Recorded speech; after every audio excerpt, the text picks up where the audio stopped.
కార్యక్రమంలో మూడో రోజు కార్యక్రమంలో పరిసమాప్తి కార్యక్రమం మహాపూర్ణాహుతి.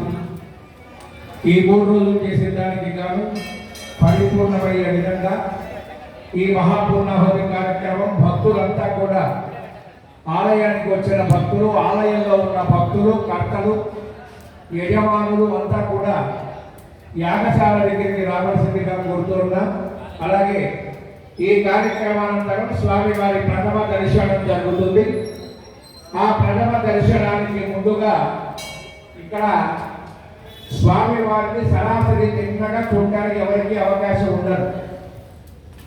ముందుగా గోపృష్ఠ దర్శనం, కుంభ దర్శనం, అలాగే సుహాసిని దర్శనం, దర్పణ దర్శనం, ఇన్ని రకాలుగా స్వామి ముందు వాటి దృష్టి వాటి మీద పడాలి. స్వామి వారి దృష్టి డైరెక్ట్గా నరుడి మీద పడితే అది ఆ శక్తి తట్టుకోవడం చాలా కష్టం అవుతుంది. కాబట్టి ఆ అన్ని దర్శనాలు అయిన తర్వాత అప్పుడు మనం తిన్నగా స్వామివారిని దర్పణలో దర్శించిన తర్వాతే మనం డైరెక్ట్గా స్వామివారిని చూడాలి. అటువంటి మహత్తర కార్యక్రమం దర్శనానంతరం ప్రథమార్చన అన్ని కార్యక్రమాలు విశేషంగా జరుగుతాయి. తదుపరి శిఖర ప్రోక్షణ కార్యక్రమం కూడా జరుగుతుంది. సుమారుగా 10:30-11 గంటల మధ్యలో స్వామివారి సిద్ధి బుద్ధి వరసిద్ధి వినాయక స్వామి వారి కళ్యాణం, శాంతి కళ్యాణ మహోత్సవం జరుగుతుంది. ఈ కార్యక్రమాన్ని ఇంత ప్రతిష్టాత్మకంగా నిర్వర్తించినటువంటి విగ్రహ దాత శ్రీమాన్ కొల్లా నాగేశ్వరరావు, ధర్మపత్ని నాగరాణి, చిరంజీవి నాగసాయి సహస్ర వారి కుటుంబ సభ్యులు, అలాగే ఇంత వైభవాన్ని మనకి కళ్ళకు పెట్టినట్టు చేసి చూపిస్తూ యాత్రిక బ్రహ్మ శ్రీమాన్ సముద్రాల సోదరుడు శ్రీమన్నారాయణాచార్య స్వామి, శ్రీకరాచార్య స్వాముల సోదర ద్వయ పరివార బృందంతో ఈ యొక్క కార్యక్రమం అత్యంత రమణీయంగా, కమనీయంగా, ఆనందకరంగా కార్యక్రమం మరి కొద్దిసేపట్లో పరిసమాప్తం అవుతున్నది. అలాగే ఈ కార్యక్రమాలు మొత్తం దేవస్థాన చైర్మన్ శ్రీమాన్ యదాన సత్యనారాయణమూర్తి శ్రీదేవి గారి దంపతుల ప్రత్యక్ష పర్యవేక్షణలో ఆలయ పాలకవర్గ సభ్యుల సహాయ సహకారాలతో ఇంత వైభవాన్ని మనం 3 రోజులుగా చూస్తున్నాం.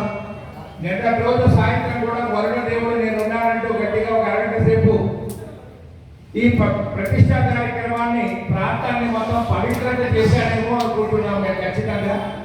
అంటే వర్షాలు ఏమి పడుతున్నాయి కానీ ఈ కార్యక్రమంలో పట్టమనేది విశేషం.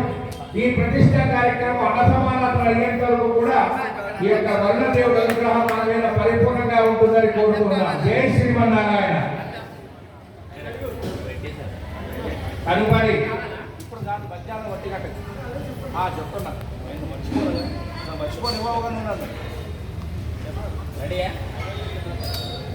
ఈ కార్యక్రమానంతరం సర్వభక్త జనావళికి అన్న సమారాధన కార్యక్రమం ఉంది అని కమిటీరావు గారు వెంకటేశ్వర గారు చెప్తూ ఉన్నారు. అందువల్ల ఈ కార్యక్రమాన్ని దిగ్విజయం చేసి స్వామిని దర్శించి, సేవించి, పూజించి, తీర్థప్రసాద భోజనాలు స్వీకరించి తరింత ప్రార్థన. జై శ్రీమన్నారాయణ.